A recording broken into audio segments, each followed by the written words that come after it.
petit point tricot dans ce Vlogtober. Nous sommes le dimanche 9 octobre et j'ai deux choses à vous montrer aujourd'hui. La première concerne mon gilet qui a un tout petit peu avancé, mais c'était juste pour vous montrer que j'ai séparé les manches du corps. Voilà, vous voyez, j'ai pas fait grand chose, juste ça. Et voilà, maintenant c'est juste de l'endroit du jersey endroit en faisant des allers-retours. Pour séparer les manches du corps, ce que je fais, c'est que je mets mes mailles en attente sur des câbles. Moi j'ai le kit IA, donc je prends un petit câble, je mets les mailles en attente. Et comme je n'ai pas assez de bouchons là, de petits pandas, ce que je fais, c'est que... Alors attendez, forcément aujourd'hui que je veux le montrer, ça s'en mêle.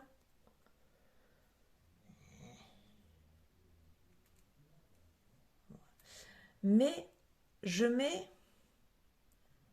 un petit anneau marqueur en forme d'ampoule que je passe dans les petits trous qui servent à serrer les aiguilles. Alors moi je serre jamais avec la petite clé, j'en ai pas besoin. Si je serre juste à la main, c'est très rare que ça se défasse. Mais je me sers de ce petit trou, voilà, pour enfiler un anneau marqueur. Et comme ça, là, je suis certaine que mes mailles ne peuvent pas s'échapper. Ça, c'est ma sécurité. Un peu trop de projets en ce moment, donc j'ai pas assez de câbles. De l'autre côté, j'ai mis des aiguilles 30 cm qui me servent à faire les manches d'habitude ou les chaussettes. Et là, il n'y a pas de petit trou pour mettre un anneau, donc j'ai mis des petits bouchons. Je les ai bien enfoncés, mais c'est vrai que je fais attention parce que ça arrive de temps en temps que il y en a un qui parte. Et surtout au moment, la porte qui s'ouvre toute seule, tout va bien. Donc surtout qu'en ce moment je tricote quand même tout près là du bord et que... Alors ça me gêne plus qu'autre chose finalement, mais c'est juste c'est juste un... Voilà, c'est juste un mauvais moment à passer, ça ira mieux dans quelques temps. Ce que j'ai découvert aussi, mais alors vous n'allez pas le voir, si peut-être, c'est que on fait, il y a 3 rangs fantaisie, enfin avec des mailles en vert et une maille torse au milieu pour qui va marquer le côté du gilet, genre de petit détail que j'aime beaucoup. Voilà, donc celui-là je le fais tranquillement. Euh, je suis contente de l'avancer aussi. Et voilà. L'autre projet, c'est mon ranonculus, qui a enfin une tête de tricot. Et pas juste une tête d'échantillon. Alors, voilà comment ça se présente. Oui, c'est ça. Voilà. Donc, j'ai fait l'encolure. Qu'est-ce qui me fait mon téléphone? Non, ça y est. J'ai fait l'encolure. J'ai réalisé les... Alors, il y a des... Où est-ce que c'est? J'ai pas du mal à me repérer. Alors, c'est un pull qui aura une étiquette, ça c'est sûr. Voilà. Il y a quelques rangs raccourcis devant, vous voyez? Là, c'est le côté, c'est très fin. Ici, c'est le devant, c'est un petit peu plus large. Donc, il y a quelques rangs raccourcis devant et il y a un peu plus de rangs raccourcis derrière. Voilà, voilà. Et il y a ce joli point de texture que j'aime beaucoup et qui est très simple à réaliser. Ce que j'aime dans ce modèle finalement, c'est que sur la page Ravelry, il y a énormément de vidéos qui expliquent. Donc, dès que j'ai un petit doute sur est-ce que j'ai bien compris, est-ce que je prends bien mes mailles correctement, je vais voir la vidéo, je m'assure que mon geste est correct et ensuite ça roule tout seul. Donc là, il y a ce motif. Là, il y a un deuxième motif. Comme mon échantillon n'est pas bon au niveau du nombre de rangs, j'ai rajouté un rang ici, je crois, et j'ai rajouté un rang ici avant de continuer la suite. Mais voilà. Et pour l'instant, je l'ai essayé. Je n'ai pas repris là les grandes aiguilles pour vous montrer, mais je passe parfaitement la tête et, euh, et tout va bien. Voilà. Mais heureusement que j'ai fait l'encolure large, parce que c'est sûr que sinon je passais pas la tête. Je passe la tête actuellement avec la queue de cheval et les lunettes. C'est impeccable. Parce qu'alors il n'y a rien qui m'énerve de plus que de devoir enlever mes lunettes pour passer un pull, quoi. Voilà. Et ben celui-là, il avance aussi tranquillement. J'avoue que c'est un bonheur à tricoter. La Nueva, là, c'est un nuage. On dirait de la barbe à papa. Je tricote pas de la barbe à papa, mais presque. Voilà. C'est très agréable. Les aiguilles 5, ça monte vite. Contrairement aux 3,5, 3,25 de l'autre cardigan. Mais voilà, j'alterne un peu les deux. Et c'est un projet qui me ravit pour le moment, pourvu que ça dure. Voilà. Bon, c'est tout pour le moment. C'est tout pour aujourd'hui, je pense. Euh, voilà. On se retrouve demain pour la suite de ces tricots. Je vous reprends rapidement dehors pour vous faire profiter des belles couleurs de l'automne. Est-ce que vous avez vu le premier, euh, le premier indice du châle mystère de Steven West? Moi j'aime beaucoup, beaucoup. J'hésitais à le faire. Et puis, bon, j'ai pas fait parce que j'avais pas le bon combo de laine, il fallait que j'en achète. C'est toujours compliqué d'en trouver sur internet. Enfin, c'est pas que c'est compliqué, mais j'aime pas faire des associations de couleurs sur internet. Mais là, je crois que s'il y avait juste un magasin à côté de chez moi, j'irais vite acheter de la laine. Parce que le premier indice me plaît énormément. Il est complètement barge et. Mais où est-ce qu'il va chercher toutes ces idées? Comment il fait pour avoir toutes ces idées? Ça me fascine. Donc j'attends de voir la suite, mais je crois que je vais bientôt craquer.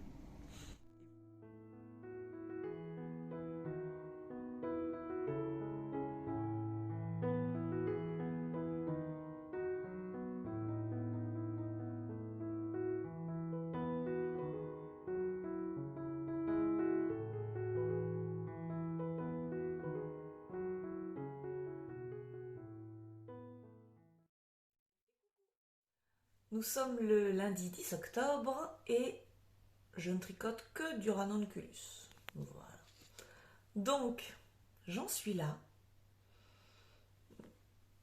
J'ai terminé toute la partie dentelle. Alors, je devrais même vous le montrer à l'endroit. Je tiens mon téléphone aujourd'hui. J'ai eu la flemme d'installer le support. Voilà. Donc, aujourd'hui, j'ai tricoté. Ça va pas être pratique à une main. De la dentelle jusque là. Voilà, j'étais bien motivée, faut dire que ça va assez vite.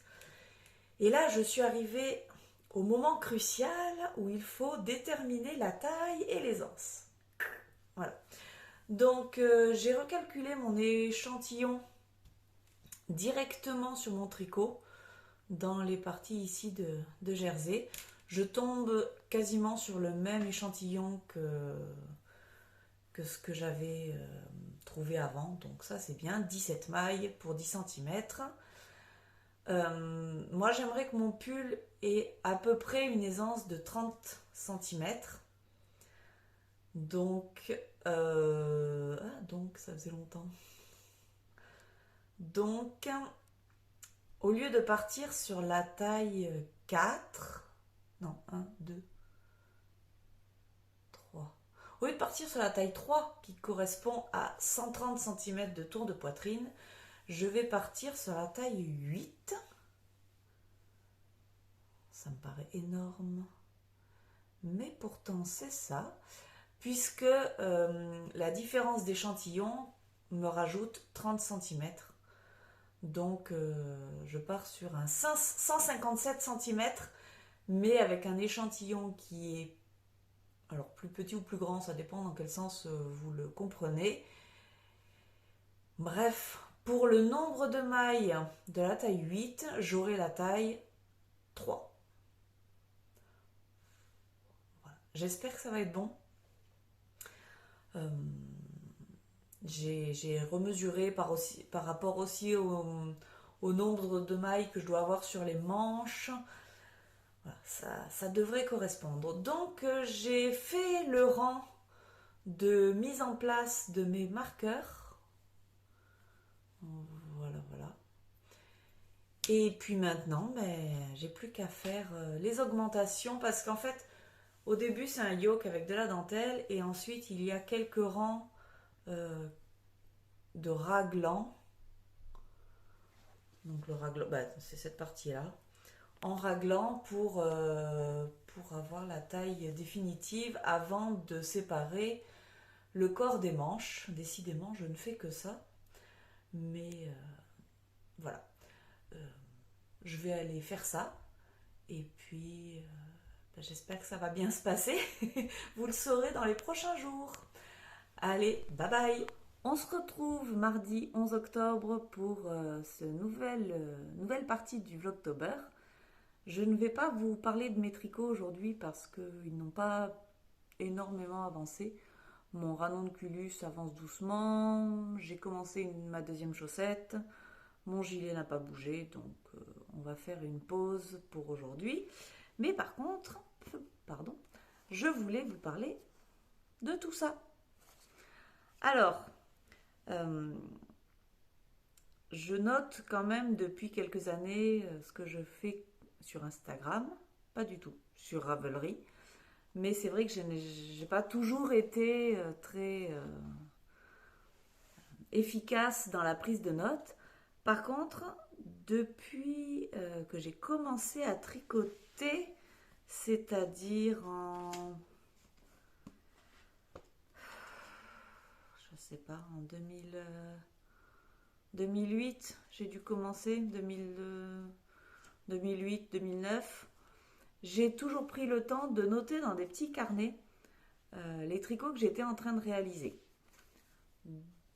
Alors, par exemple, une des premières choses que j'ai tricotées, c'est un couvre-épaule.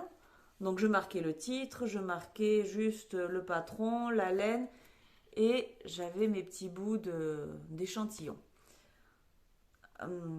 Enfin non, c'est pas des échantillons, mais ouais, si, mes morceaux de laine. Ça me permettait de savoir surtout quand il y avait des modifications. C'est mon Ravelry, mais version papier, quoi. Seulement à l'époque, je connaissais pas Ravelry encore.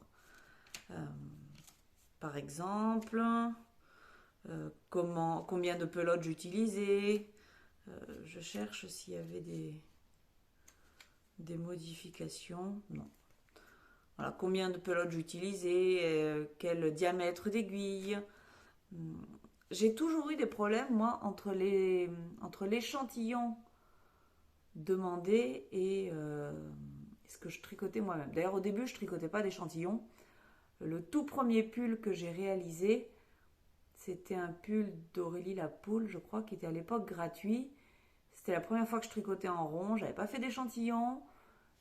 Il était beaucoup, beaucoup trop grand. Quand je l'ai sorti des aiguilles, et donc il est reparti en pelote très rapidement. Mais c'est pas grave, j'ai bien appris avec ce projet-là. Mais voilà, j'ai toujours marqué ce que j'utilisais pour faire mes tricots. Et puis j'aime bien mes petits carnets. Voilà.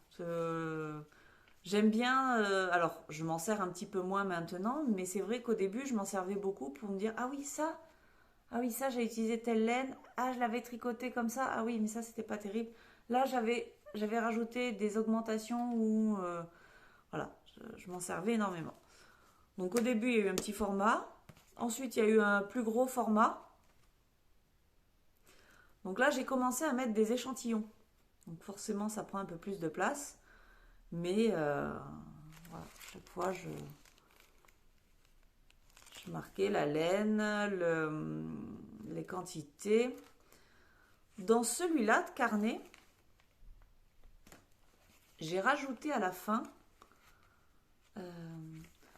les échantillons qu'on reçoit chez Calidou. Parce que Calidou, quand on commande de la drops chez eux, en fonction du montant de la commande, ils nous envoient des... On peut choisir des échantillons de laine. Et j'ai accumulé mes échantillons en essayant de les ranger pour éviter de les perdre. Et c'est vrai que quand je prépare un projet, par exemple, j'aime bien me dire, ah oui, tel coloris, ça peut aller avec telle laine, ou quand je dois faire des mix de laine. Voilà. Donc, c'est un carnet qui me sert pour plusieurs choses. 2021, lui, on sent que il y a eu nettement moins de tricot. Pourtant, alors c'est pas qu'il y a eu moins de tricot, non. C'est que j'ai tricoté davantage de fingering, de chaussettes. Donc, ça prend moins de place dans le carnet. Et cette année, j'ai pris un format un peu plus grand parce que j'aime ça, j'aime écrire, j'aime commencer un nouveau cahier, donc c'est aussi agréable de ça. Sur celui-là, j'ai rajouté cette page-là, un mémo aiguille, pour savoir... alors, j'ai enlevé la couverture. Quelles aiguilles j'ai dans quel diamètre? Que ça soit des circulaires fixes, des circulaires interchangeables, des mini 30 cm, des mini 23 ou des doubles pointes.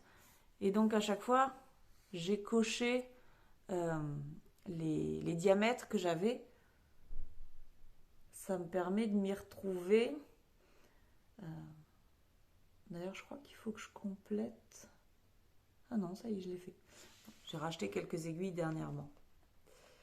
Là, ce qu'il faudrait, c'est que je rachète quelques câbles parce que comme j'ai plusieurs projets et que je mets mes mailles en attente, moi, j'aime bien les mettre sur des câbles. Il va falloir que je fasse ça correctement. Celui-là, il est davantage détaillé. C'est-à-dire que je marque quand est-ce que je l'ai commencé, quand est-ce que je l'ai fini. Ça ressemble vraiment à Ravelry. Mais l'avantage comparé à Ravelry, c'est qu'il y a vraiment mon échantillon, il y a vraiment la laine, il y a vraiment l'étiquette. Bah, l'étiquette, on peut la retrouver sur Ravelry, mais ça, on ne peut pas le retrouver, donc j'aime bien ça. Je mets le modèle, le créateur, pour qui je le fais. C'est pour moi en général. Hein. La taille, la laine utilisée, le diamètre des aiguilles, l'échantillon, que ça soit l'échantillon demandé pour le modèle et l'échantillon que je réalise moi. Comme je vous l'ai dit, j'ai souvent une différence entre les deux. Et les particularités du modèle. Donc ça peut être les points techniques qui sont abordés, s'il y a des torsades, des mailles glissées, si j'ai fait des modifications. Et en général, j'essaye aussi de mettre la quantité exacte de laine en fonction du poids de la laine que j'ai utilisé. Voilà, donc j'ai souvent l'échantillon. Enfin, j'ai l'échantillon quand j'en fais un, ce qui n'est pas toujours le cas. J'en fais pour les pulls, pour les gilets, mais je ne fais pas d'échantillon pour les chaussettes ni pour les châles. Les chaussettes, élastomères par exemple, j'indique qu'est-ce que j'ai modifié par rapport au patron d'origine.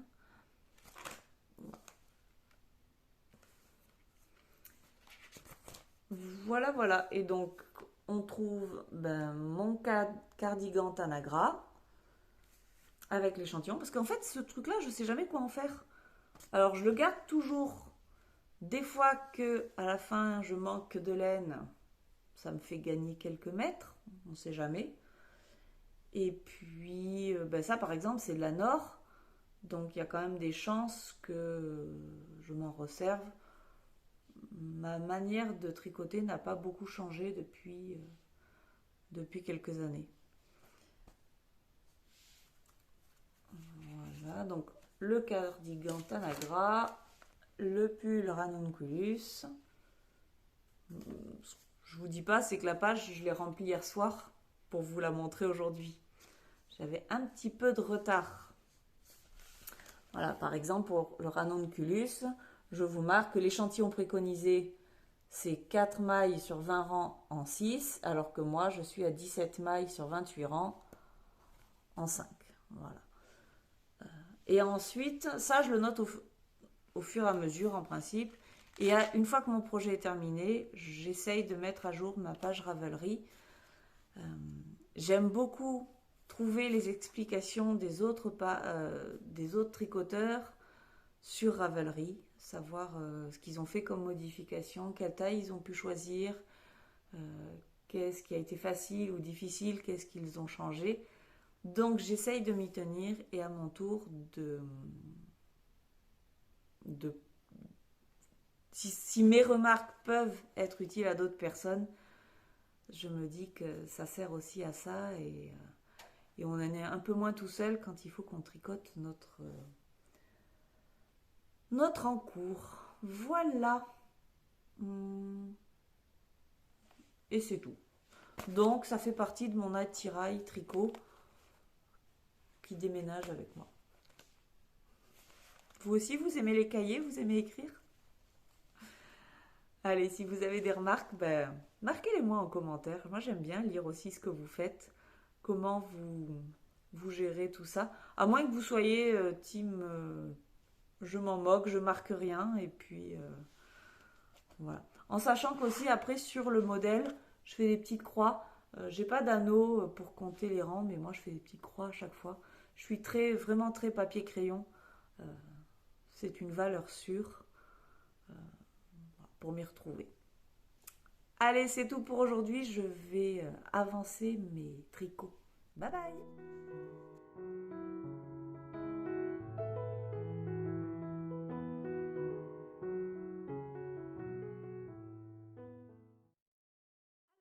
Nous sommes mercredi 12 octobre, oui, c'est bien ça. Je ne sais pas si je vais avoir le temps de clôturer ce vlog aujourd'hui, donc je continue. Voilà. Vous le voyez, mon ranunculus? Bon, alors on est d'accord, il en manque un bout, hein. Un gros bout même. Mais il me donne de la misère, beaucoup de misère. Je ne sais pas quoi en penser. Déjà parce que j'ai fait l'encolure large et que là, ça me remonte.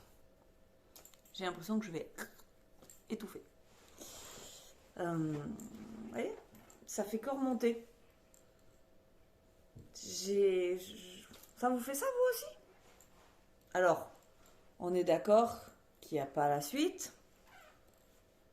Mais je sens que je vais devoir régulièrement tirer sur le pull pour le mettre à sa place. Ou alors, il va falloir vraiment que je tire au blocage sur les épaules pour qu'il se mette bien. Alors, j'ai fait plein de modifications. Hop, je vous montre. Ici, là, on a du raglan. Donc, j'ai pris la taille, je crois que c'est la taille 8. Et j'ai commencé mes augmentations pour faire le raglan. Seulement, je me suis rendu compte que ça allait être, puisque je l'ai essayé régulièrement, que cette partie-là du yoke allait être beaucoup trop profonde si j'allais jusqu'au bout du raglan. Ce qui est quand même bizarre puisque je n'ai pas du tout le bon échantillon en nombre de rangs. Donc il aurait dû être plus court. Bref, je suis un peu mêlée dans l'histoire. Donc, je me suis arrêtée. Je crois que j'ai J'ai pas fait les 5 dernières augmentations. Les 5 derniers rangs d'augmentation. Et j'ai de suite séparé les manches du corps. Et puis après, j'ai arrêté de suivre les explications en fait. Ça m'a- Je sais pas, il fallait faire une maille en verre, je sais pas trop quoi. J'ai dit basta. J'ai juste monté des mailles sous les bras. J'ai monté 9 mailles, je crois, alors que j'aurais dû en monter que 7. Mais c'était pour rattraper un petit peu. Parce que comme je suis pas allée jusqu'au bout de mon raglan, il me manque des mailles d'aisance, on va dire. Mais voilà, il n'aura pas les 30 cm d'aisance que je voulais initialement. Et d'un autre côté, 30 cm, ça me paraît énorme. Donc finalement, c'est peut-être un mal pour un bien à ce niveau-là. Après, au niveau des bras, il va falloir... Enfin, je ne sais pas si c'est la méthode indiquée, mais moi, c'est ce que je fais d'habitude. Je reprends des mailles, je relève des mailles au moment de reprendre en rond mes manches. Et j'en reprends toujours 2 ou 3 de plus pour être sûr de ne pas avoir de trous. Je reprendrai mes 2 ou 3 mailles de plus comme je fais d'habitude, mais je ne les diminuerai pas. Je garderai ce nombre de mailles tout le long parce que bon voilà, j'ai quand même des gros bras, donc il faut que ça puisse passer. Parce que, bon, là ça passe, mais ça passe en tirant et je veux pas que ça tire au niveau des bras. Voilà, mais j'ai cette impression d'en avoir trop ici, quoi. Et en plus, alors là je tire pour le mettre bien, mais ça suit pas derrière. Vous croyez que quand il y aura la suite du pull, ça va aller?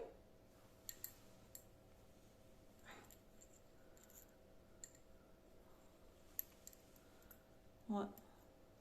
Là, ça va me faire des grandes emmanchures si je tire. Faut que je relève tout ça. Je sais pas. Je sais pas du tout quoi en penser. En tout cas, j'aime bien un pull rose. Voilà. Finalement, je trouve que ça va bien. Je n'ai pas froid, hein. J'ai un t-shirt en dessous, mais rien que là, je suis à l'aise, hein. J'ai pas besoin d'épaisseur en plus. Voilà. Euh, je suis toujours dans mon premier écheveau, dont il me reste 30 grammes. Voilà. J'ai fait tout ça, il me reste encore 30 grammes. Donc autant dire qu'avec les 3 écheveaux que j'avais commandés initialement, il va m'en rester beaucoup.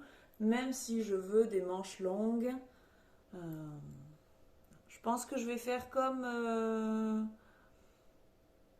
Marion, je crois, sur le cal. Je vais faire des manches droites, sans aucune augmentation.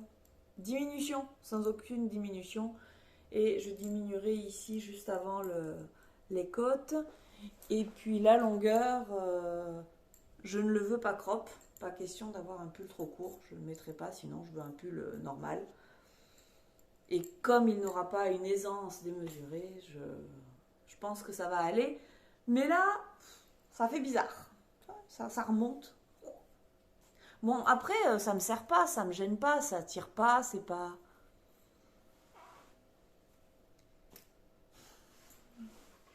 Je savais que c'était pas une bonne idée ce pull. Je le sais hein, que les yokes, c'est pour ça que je fais pas de pull en jacquard parce que tout ce qui est yoke, je trouve pas ça très agréable. J'ai pas une carrure adaptée pour des yokes. Ou alors il n'aurait pas fallu que je fasse ces rangs raccourcis ici. J'aurais dû juste faire les rangs raccourcis derrière et pas ceux de devant. Parce qu'effectivement, si j'avais enlevé ça, ben, ça aurait été peut-être mieux. Mais là, j'ai pas le courage de tout défaire. Il n'en est pas question. Voilà, je vais continuer à tricoter en rond pour voir ce que ça donne. Et puis, j'essaierai peut-être de faire des manches aussi, voir ce que ça donne. Et puis, en espérant que ça aille. Voilà. Bon, bah, c'est tout pour aujourd'hui. On verra si j'ai le courage de continuer ou pas. Sachant que mon gilet, c'est aussi un yoke avec le motif. Donc, j'ai peut-être pas choisi les meilleurs modèles. On verra. Allez, à demain. Bye bye.